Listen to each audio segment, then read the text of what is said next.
welcome back to my channel. This is vlog 44 and এই বছরে কিন্তু এটা ফার্স্ট ব্লগ। তো আমি কিন্তু আপনাদের থেকে আশা করবো যে আপনারা আমার এই ব্লগে অনেক ভালোবাসা দিবেন। অ্যান্ড ইয়েস, আজকে আমরা কোথায় আসছি? অবভিয়াসলি এটা আমার বেডরুম না, কিন্তু দেখেই বোঝা যাচ্ছে যারা প্রথম থেকে আমার সাথে আসছে। সো আমরা আজকে আসছি সুবর্ণগ্রাম পার্ক অ্যান্ড রিসর্ট, যেটাই বলতে পারেন। পার্ক অ্যান্ড রিসর্ট দুটোটারই এটার মধ্যে একটা সুন্দর ভাইবস দেয়, মানে দুটোটা মিক্সড ম্যাচ। তো আজকে আমরা আসছি গিয়ে নারায়ণগঞ্জ সমবায় মার্কেটের এবারে সভাপতি হচ্ছে আমার বাবা। তো সে এবং তার সাথে যারা কমিটিতে আসে তারা সবাই মিলে একটা পিকনিকের আয়োজন করেছে, মানে একটা ডে লং পিকনিক। সো ওইটারই সবাই আজকে খুব মজা করতেছে। আমাদের তো জাস্ট 40 মিনিটস লেগেছে, বিকজ এটা আমাদের নারায়ণগঞ্জ থেকে খুবই কাছে। যদি জ্যাম না থাকে তাহলে আপনার 30 মিনিটসের মধ্যেও আসতে পারবেন, এরকম অবস্থা। তো আমাদের 40 মিনিটস লেগেছে বিকজ একটু জ্যাম ছিল। অ্যান্ড ইয়াস, এইটা মানে আমার ধারণার বাইরে ছিল যে এটা এত বড় হবে অ্যান্ড এত ওয়েল অর্গানাইজড হবে, বিকজ আমরা এর আগে আপনারা তো আমার সাথে দেখেছেন যে আমি সুবর্ণভূমিতে গিয়েছিলাম, অ্যান্ড সেই সেম ওনারেরই এইটা সুবর্ণগ্রাম। তো আমি ফার্স্টে ভাবছিলাম যে পার্ক হবে, পার্ক তো অন্যরকম হয়, বাট না, এটা না আসা পর্যন্ত কিন্তু আপনারা কেউ বলতেই পারবেন না যে মানে রেসর্ট ভাইবস দেয়। তো ইয়াস, আজকে গিয়ে অনেক ফান হবে। অ্যান্ড আপনারা কিন্তু আমার চ্যানেলটি সাবস্ক্রাইব করতে কিন্তু একদমই ভুলবেন না। অ্যান্ড ইয়াস, যেহেতু অ্যাডভেঞ্চার পার্কে আসছি, তাহলে এই ব্লগটাও কিন্তু অ্যাডভেঞ্চারই হতে হবে, তাই না? ওকে, অ্যান্ড এর আগে আপনারা দেখে আসেন যে আমরা সকাল থেকে কীভাবে প্রিপারেশনস কীভাবে কি করেছি। So let's go. আমরা সকাল 8:15টার মধ্যে মার্কেটের সামনে চলে আসি, এবং যারা এখানে দেখতে পাচ্ছেন তারা আমাদেরও আগে আসছে, অনেক আগে আসছে। তো তারপর গিয়ে এখানে যখন বাস মাত্র ফুল হওয়া স্টার্ট করলো অ্যান্ড ভিতরে ব্রেকফাস্ট সার্ভ হচ্ছিল, তো তখন আমরা চলে আসি, বিকজ সুবর্ণগ্রাম গিয়ে আমাদের আরও অনেক ফর্মালিটিস আছে। তো লিটন আঙ্কেল আর তার ওয়াইফ আগের দিন রাত্রেই ওখানে গিয়েছে, সেও অনেক ফর্মালিটিস ওখানে আগের থেকেই করে রেখেছিল। তো তারপর আমরা 15 মিনিটের মধ্যেই কাঁচপুর পার হয়ে যাই, অ্যান্ড কাঁচপুর পার হয়েই কিন্তু আর বেশিক্ষণ টাইম লাগবে না আপনাদের সুবর্ণগ্রাম আসতে। তো আমরাও কিন্তু ওই 40 থেকে 50 মিনিটসের মধ্যেই অ্যাকচুয়ালি সুবর্ণগ্রাম চলে আসি। এটা রূপগঞ্জে পড়ে সুবর্ণগ্রামটা। আর আপনারা যারা গুগল ম্যাপ বেশি ইউজ করেন তারা কিন্তু গুগল ম্যাপ দেখেই সুবর্ণগ্রামের লোকেশনটা বুঝতে পারবেন। এবং আমরা ভিতরে ঢোকার পর দেখলাম যে এখানে পার্কিংয়ের কোনো হ্যাসেল হবে না। এখানে পার্কিংয়ের স্পেস এত বড়। অ্যান্ড আমরা যেদিন গিয়েছিলাম সেদিন কিন্তু এখানে অন স্পট অ্যাটলিস্ট 6টা থেকে 7টা গ্রুপ আসছিল পিকনিক করার জন্য, এবং কেউ হয়তো নিজেদের পার্সোনাল গাড়ি নিয়ে আসছে, কেউ বাসে আসছে, কেউ কোস্টারে আসছে। অ্যান্ড খুব সুন্দরভাবেই কিন্তু এখানে পার্কিংয়ের ব্যবস্থা আছে, তারা কিন্তু সুন্দরভাবেই পার্কিং করে রেখেছে। মানে আপনাদের গাড়ির সাথে সাথে আপনারা যেই ভেহিকেলে নিয়ে আসেন না কেন সুন্দর করে রাখতে পারবেন। অ্যান্ড তারপর আমরা আমাদের রুমে চলে যাই। রুমে গিয়ে দেখলাম যে রুম তো অনেক নিট অ্যান্ড ক্লিন অ্যান্ড অনেক সুন্দর, ওয়েল অর্গানাইজড। আর এখানে 2টা বড় বড় বেডও আছে, যেখানে আরামসে আপনারা 6 জন ঘুমাতে পারবেন, মানে এত বড় বেড। তারপর এখানে দেখলাম একটা ফ্রিজ ছিল, ইলেকট্রিক কেটলি ছিল, দেন এখানে সিটিং এরিয়াও আছে। তো তারপর গিয়ে আমরা ভাবলাম যে ঠিক আছে, এই রুমটা আরও যারা পিকনিকের জন্য আসছে তাদেরকে দিয়ে দিই, বিকজ এত রুম তো আমাদের দখল করে রাখার কিছু নেই। তা আমরা লিটন আঙ্কেলদের সাথে পাশের রুমে চলে যাই। অ্যান্ড এর আগে আমি এই রুমের ওয়াশরুমটাও দেখাই দিই। ওয়াশরুমটাও কিন্তু ভালো বড় অ্যান্ড নিট অ্যান্ড ক্লিন আমার কাছে মনে হয়েছে। জানি না বাকি আপনাদের কাছে কীরকম লাগবে, বাট আমার কাছে নিট অ্যান্ড ক্লিন মনে হয়েছে, বিকজ আমার ওয়াশরুম নিয়ে অনেক ওসিডি আছে। তো তারপর গিয়ে আমাদের সকালের নাস্তা আমাদেরকে গাড়িতেই দিয়ে দিয়েছিল। তো আমরা ভাবলাম যে এখানে এসে তারপর খাই, যেহেতু টাইম আছে বাস আসার। তো সকালে নাস্তা ছিল 2টা পরোটা, দেন মুরগির গিলা কলিজা আর একটা কলা। আর এখানে গিয়ে আমরা আন্টির সাথে বসে বসে গল্পও করছিলাম। তারপর বাইরে তো অনেক রৌদ্র ছিল, তখনও বাস আসেনি। তো আমি ভাবলাম যে ঠিক আছে রুম দিয়ে একটু দেখি বাইরের কি অবস্থা। হ্যাঁ, যারা অ্যাকচুয়ালি পিকনিকে আসছে তারা তো মনে করেন অনেকেই ঘুরতেছে ফিরতেছে এরকম অবস্থা। এটা হচ্ছে গিয়ে পাশের রুমটার কথা বলছি, যেটা আমি কিছুক্ষণ আগে আপনারা দেখলেন আমরা নাস্তা খাচ্ছিলাম। তো ফার্স্টে বলতে বলতে কিন্তু এখানে আমাদের ফার্স্ট বাস চলে আসে। ঠিক আছে, ফার্স্ট বাস চলে আসে অ্যান্ড তারা মানে খুব তাড়াতাড়ি আসে, ওরকম দেরিও হয়নি। তো এখানে হচ্ছে সবাই নামাজ স্টার্ট করে দেয় যখন বাস থামে অ্যান্ড পাপা এবং আরও অনেক আঙ্কেলরা হচ্ছে সবাইকে ভিতরে ঢোকার টিকিট দিচ্ছিল, মানে এন্ট্রি কুপনটা দিচ্ছিল সবাইকে, যে সবাই সিরিয়ালভাবে এক সাইড দিয়ে নামেন যাতে ইজি হয় সবাইকে দেওয়ার। অ্যান্ড এই যে এটা হচ্ছে গিয়ে সমবায় নিউ মার্কেটের যারা আসছিল বাসে তাদের হচ্ছে সব বাসে এরকম ব্যানার লাগিয়ে দিয়েছে। পিকনিক বাস দেখে তো মনে হতে হবে, তাই না?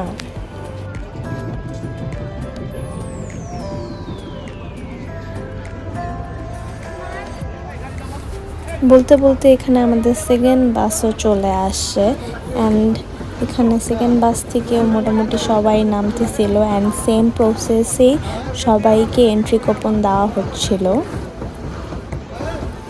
অনেকবারই তাদের সাথে পিকনিকে আসছি অ্যান্ড এক এক টাইমে এক একভাবে আসছি।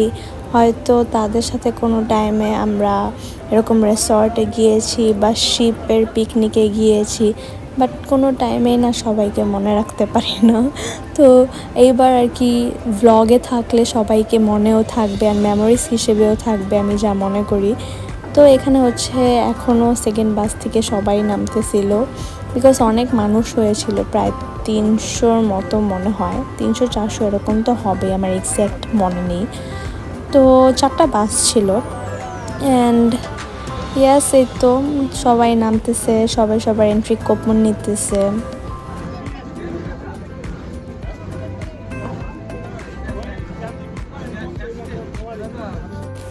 তারপর সমবায় মার্কেটের যে ম্যানেজার আঙ্কেল সে হচ্ছে আমাকে, শ্রেষ্ঠকে আর আম্মুকে চকবার আইসক্রিম খাওয়ায়।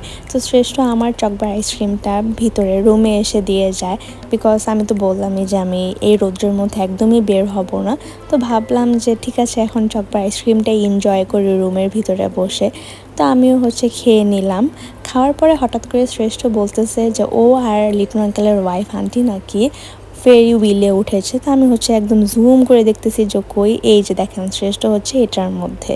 তো ও আর আন্টি খুব এনজয় করতেছে অলরেডি, তখন মানে ঘুরে নেমেও যাচ্ছে। ওই টাইমে ও আমাকে বলেছে যে ও হচ্ছে হুইলে আমাকে রেখে ও একা চলে গেছে। তো আমি তো উঠতামও না এই রৌদ্রের মধ্যে। তারপর আসে লাঞ্চ টাইম। লাঞ্চ টাইমে হচ্ছে এখানে সবাই সবার খাবার কুপন দিয়ে হচ্ছে খাবার নিচ্ছিল অ্যান্ড সবাই সবার খাবার অনেক এনজয়ও করছিল, বিকজ সেদিনের খাবারটা অ্যাকচুয়ালি খুব মজা হয়েছে। অ্যান্ড মেনুতে ছিল হচ্ছে পোলাও, মুরগির রোস্ট, ডিম, রেজালা, ভেজিটেবল। তো সেদিন হচ্ছে কি খুব মজা করে আমরা সবাই এনজয় করেছি। সবাই খাওয়ার পরে হচ্ছে মানে ভিতরেরটা খাওয়ার পরে আমি হচ্ছে বাইরের দিকেও আসি, এখানেও হচ্ছে অনেকে ছিল যারা তাদের লাঞ্চ এনজয় করছিল। তো সবার খাওয়া দাওয়া শেষে হচ্ছে গিয়ে এখানে আমি, আম্মু, আন্টি, পাপা, শ্রেষ্ঠ আর 2 আঙ্কেল তারা বসি। তারপর এখন হচ্ছে আমরা খাবো আর আমি জাস্ট রোস্ট দিয়ে খেয়েছি। তো আমার রোস্টটা খুব মজা লেগেছিলো, তো আমি জাস্ট রোস্ট দিয়ে খেয়েছি আর আম্মুরা সবাই আর অনেক কিছু দিয়ে খাচ্ছিল। তো পরে হচ্ছে এখানে কফিও স্টার্ট হয়ে গিয়েছিলো, তো আমরা একটা কফিও খেয়ে নিলাম। তারপর হচ্ছে গিয়ে এখন আমি আর শ্রেষ্ঠ হচ্ছে বাইরে যাচ্ছি রাইডসে ওঠার জন্য। এখান দিয়ে হচ্ছে ফার্স্টে ঢুকবেন, ঢুকার পরে এই যে এই জায়গাটার মধ্যে এই যে একদম এই কোনার রুমটা ছিল আমাদের। তো এখানে হচ্ছে সমবায়ের পিকনিকে যারা আসছে তারা এখানে স্টে করছে। আর এই যে এখন আমি হচ্ছে এই হুইলে উঠবো আর শ্রেষ্ঠ শ্রেষ্ঠ ড্রিঙ্কস পেয়ে গেছে, প্লাস আমাদের টিকেটও। আমরা হচ্ছে ও 2 জন হুইলে উঠতেছি। এটার 100 নিল এই হুইলে উঠবো। এটা হচ্ছে গিয়ে স্টিভ লং এর বাংলাদেশের ফার্স্ট 0 সুগার ইলেকট্রোলাইট ড্রিঙ্ক। এটা এখন আমি খাবো অ্যান্ড দেন দেখবো যে এটার টেস্ট কিরকম। চলেন তাহলে আমরা এখন এই হুইলসে যাই। এই হুইলের প্রায় লাইন ভালোই ছিল, তো আমরা হচ্ছে একটু ঠেলতে ঠেলতে সামনে আসলাম। অ্যান্ড এখানে কিনে জানি তারা ঝগড়াও করছিল, তো আমাদের তো আর কিছু করার নেই, জাস্ট ঝগড়া দেখা ছাড়া। তারপর হচ্ছে আমরা হুইলে ওঠার পর আমি হচ্ছে এই ইলেকট্রোলাইট ড্রিঙ্কটা ট্রাই করলাম, যেটা একটু মজা ছিল না। আমি আর শ্রেষ্ঠ হচ্ছে হুইলে উঠে গিয়েছি, অ্যান্ড এটা যত উপরে যাচ্ছে অতই ভালো, মানে ঠান্ডা বাতাস পাচ্ছি। তো ইয়াস, এই যে আমি এখানে অ্যান্ড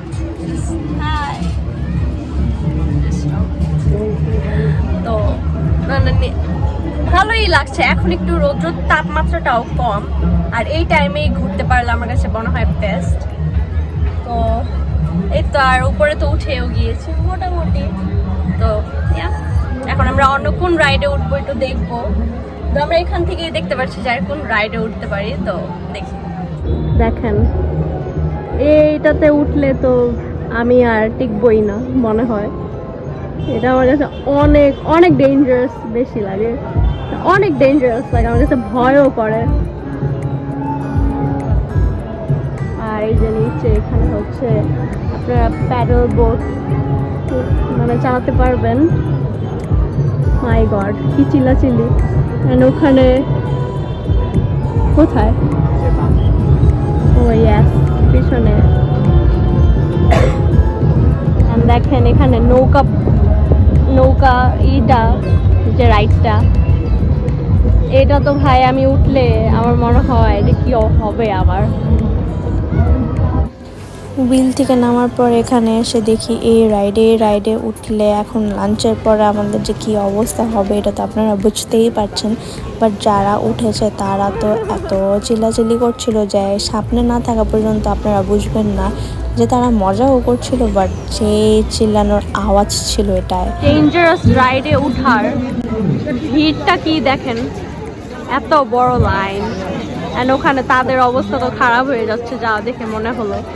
এখন আমরা একটু স্পিড বোটের দিকে যাই। আর দেখেন উপরে বসে তারা সেলফি তুলতেছে, মানে যদি একবার রাইডটা ছেড়ে দিত ফোন তো যেতই, তাদের অবস্থাও কি হতো আই ডোন্ট নো। তারা মানে এটার যে লাইন দেখলাম আর কিছু বলার নেই। অ্যান্ড এই দেখেন আমরা যখন ওখান থেকে হাঁটতে হাঁটতে সামনে আসলাম তখন দেখলাম এখানেও একটা পিকনিক স্পট, মানে ওপেন, তারা পিকনিক করছিল এখানে একটা গ্রুপ, জানি না কোন গ্রুপ, বাট তারাও খুব এনজয় করছিল, ফুটবল খেলতেছিল। তো তারপর হচ্ছে আমরা হাঁটতে হাঁটতে দেখিও এখানে হচ্ছে বাচ্চাদের ট্রেন যাচ্ছে, যেটার মধ্যে বড়রাও আছে, তো একটা ফানি হয়। তারপর হচ্ছে গিয়ে আমরা এই স্পিড বোটের এই সাইডটাতে আসলাম, তো আমার শ্রেষ্ঠ হচ্ছে অনেক ইচ্ছা করতেছিল। অ্যান্ড দেখেন ওখানে কিন্তু আপনাদের সুইমিং পুলও আছে, মানে যারা একটু ওয়াটার পার্ক ছোটোখাটো বাট এত বেশি বড়ও না। বাট স্পিড বোটটা দেখে আমার খুবই ভালো লাগতেছিল, তো ভাবলাম যে এবার একটু স্পিড বোটে যাই। অ্যান্ড স্পিড বোটের আমরা হচ্ছে টিকিট কাটতে চলে গেলাম। অ্যান্ড এখানে দেখেন স্পিড বোটের টিকিট ছিল অনলি 100। আমি আরও ভাবতেছিলাম যে হয়তো 250-র মতো হবে বা 300 তো হবেই, বাট না, কমই ছিল। অ্যান্ড দেখেন এখানে ডিফারেন্ট টাইপের ট্রেন আছে। তো তারপর হচ্ছে আমরা স্পিড বোটে উঠে গেলাম। ফাইনালি এখন আমাদের স্পিড বোটটা ছাড়বে। অ্যান্ড যখনই কোনো স্পিড বোট যায় তখন এত ঢেউ আসে, অ্যান্ড এটার গভীরও কিন্তু ভালোই ছিল। তো ফাইনালি এখন আমরা স্পিড বোটে রওনা হয়ে গেলাম আমাদের অ্যাডভেঞ্চারাস রাইডের জন্য। অ্যান্ড অনেক মজা লাগতেছিল, মানে স্পিড বোটটা একবার এরকম করে ওরকম করে, তো খুবই মজা করছিল। অ্যান্ড আমি আর শ্রেষ্ঠ তো যাস, বাট আমাদের পিছনে যারা ছিল তারা খুবই ফান করতেছিল।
স্পিড বোট রাইড শেষ হয়ে এখানে দেখলাম যে পাপাদের হচ্ছে রাফেল ড্র হয়ে গিয়েছে বা অলরেডি অনেকখানি শেষ। আমি আম্মুকে বলেছিলাম যে আমার জন্য একটু ভিডিও করে রাখো যদি কিছু মিস হয়ে যায়, বাট আম্মু ওটা ভুলে গিয়েছে বিকজ সেও দুইটা গিফট পেয়েছে।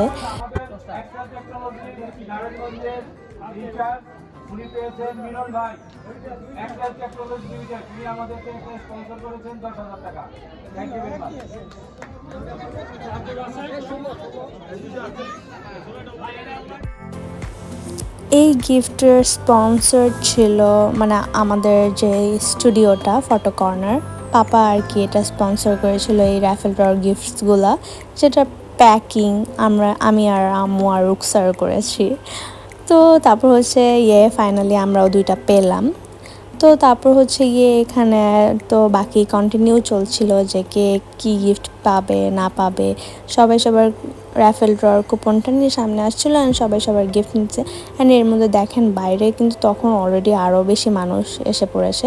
তো তারপর হচ্ছে এখানে দেখাচ্ছিল প্যাডেল বোট, বাট আমরা হচ্ছে গলফ কার্ট দিয়ে পুরা রিসর্টের রাইডের জন্য মানে দাঁড়িয়েছিলাম এরকম লাইন দিয়ে। এটা হচ্ছে আমাদের গলফ কার্ট, তো এটা দিয়ে হচ্ছে আমরা ঘুরবো এখন। ভিডিও তো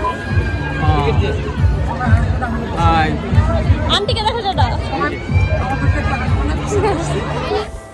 তারপর গলফ কার্টে যেহেতু পেছনে বসছি তো আপনাদের অনেক ভালো ভিউ পাবেন আপনারা। তো আমি লিটন আঙ্কেল আর আঙ্কেলের ওয়াইফ আন্টি আমরা পিছনে বসছিলাম, দেন আম্মু পাপা শ্রেষ্ঠ হচ্ছে থার্ড রোতে বসছিল। অ্যান্ড পিছনে দেখেন আমাদের সাথে এই গাড়িটাও যাচ্ছিলো, মানে একসাথে অনেকগুলো গাড়ি যায় একই সাথে স্টার্ট হয় আর কি। তো আমরা হচ্ছে পুরো রিসর্টটা ঘুরে ঘুরে দেখছিলাম। আপনারা তো এই স্পটটা দেখেছেনই, তখন আমি আর শ্রেষ্ঠ এখান থেকে অলরেডি হেঁটে চলে গিয়েছে। তো এখানে হচ্ছে গিয়ে এই রাইডসগুলো ছিল। অ্যান্ড এই পার্কটা ধরতে গেলে কিন্তু এখনও ওরকমভাবে পুরোপুরি কমপ্লিট হয় নাই, মানে ওদের আরও সুন্দর সুন্দর কটেজ আছে যেগুলো হচ্ছে এখনও বিল্ড হচ্ছে অন প্রসেস। এটা যখন আমরা হেঁটে হেঁটে এখান দিয়ে পাস করেছি তখন কিন্তু বলেছিলামই যে এক এক স্পটে এক এক পিকনিকের প্রোগ্রাম চলছিল। যেমন আমি বললাম যে এখানে আজকে মনে হয় 6টা থেকে 7টা গ্রুপ আসছে পিকনিক করতে। তো তারা হচ্ছে এক এক জায়গায় এক এক পিকনিকের স্পট ছিল। অ্যান্ড কেউ হয়তো ইনডোর আউটডোর মিলাই এভাবে পিকনিকের অ্যারেঞ্জমেন্ট করেছিল। অ্যান্ড ওভাবে তাদের প্যাকেজও আছে, যারা ইনডোর নিতে চায় তাদের প্যাকেজ একরকম, যারা আউটডোর নিতে চায় তাদের প্যাকেজ আর এক রকম। তো এই যে এটা হচ্ছে গিয়ে পুরোটা স্পিড বোটের মানে সাইডটা, যে এখন আমরা যেখান দিয়ে যাচ্ছি মানে স্পিড বোটে ঘুরলেই কিন্তু ধরতে গেলে যে মানে পুরো রিসর্ট ঘোরা হয়ে যায়, বাট তাও গলফ কার্ট দিয়ে যাওয়ার অন্যরকমই মজা। অ্যান্ড এই ওয়ালটা দেখলাম অনেক সুন্দর, তারা পেইন্টিং করে রেখেছে, সামনাসামনি দেখলে হয়তো আরও বেশি ভালো লাগবে আপনাদের। অ্যান্ড এই তো আমরা সব মানে যতগুলো গাড়ি একসাথে স্টার্ট করেছিল আমরা সব একসাথেই ঘুরতেছিলাম। তো এই দেখেন এই যে ওই ট্রেনগুলো এখানে পার্ক করা। অ্যান্ড এক এক জায়গায় কিন্তু এরকম আরও কয়েকটা রাইডস আছে। এই রাইডসটা যেরকম আমরা তখন হেঁটে কভার করতে পারিনি, বাট গলফ কার্ট দিয়ে মানে ঘোরার টাইমে দেখা হয়ে গিয়েছে। তো ইয়াস মানে খুব মজা হয়েছিল সেদিন। আর এই তো ঘুরতে ঘুরতে দেখলাম যে আরও কয়েকটা কটেজ আছে এরকম বিল্ডিং, মানে ওরকম আমরা যে বিল্ডিংয়ে ছিলাম ওরকম এখানে আরও কয়েকটা বিল্ডিং আছে, কিছু কটেজ এখনও বললাম তো যে বিল্ড হচ্ছে। অ্যান্ড এই যে এখানে অনেক রাইডসও আছে বাচ্চাদের জন্য আশেপাশে এক এক স্পটে, যেহেতু পুরোটা এখন পর্যন্ত মানে কমপ্লিট হয়নি, তো ওই হিসেবে ঘুরে ঘুরে দেখতেছিলাম। অ্যান্ড এখানে হচ্ছে আরেকটা গ্রুপ যারা পিকনিক করতে আসছে তাদের কোনো র্যাফেল ড্র এরকম কিছু হচ্ছিল। অ্যান্ড অনেকে হচ্ছে সামনে এই যে দেখেন এখানে বসে আছে। তখন তো আসলে একদম বিকেল মানে সন্ধ্যা হবে এমন টাইম, তো সবাই মনে করেন যারা সকাল থেকে আসছে অনেকেই টায়ার্ড হয়ে গিয়েছে, আমরাও টায়ার্ড হয়ে গিয়েছিলাম, তাই আমরা গলফ কার্ট দিয়ে একটু ঘুরতে বের হয়েছি। তো ইয়াস এই তো ছিল আমার ভ্লগ। অ্যান্ড এখানে তখন মানে লাস্টের দিকে বাচ্চারা সবাই ঘুরতেছে। অ্যান্ড লাস্টে যখন আমরা বের হয়ে যাই তখন হচ্ছে এখানে বিকেলের নাস্তা দেওয়া হয় একটা অল টাইম কেকের সাথে মালটা। অ্যান্ড ইয়াস এই তো guys this is it for today. আশা করি আপনাদের এই ব্লগটি ভালো লেগেছে, আর যদি ভালো লেগে থাকে তাহলে like like, comment, share and subscribe to my channel. Till then, Allah Hafiz and bye bye.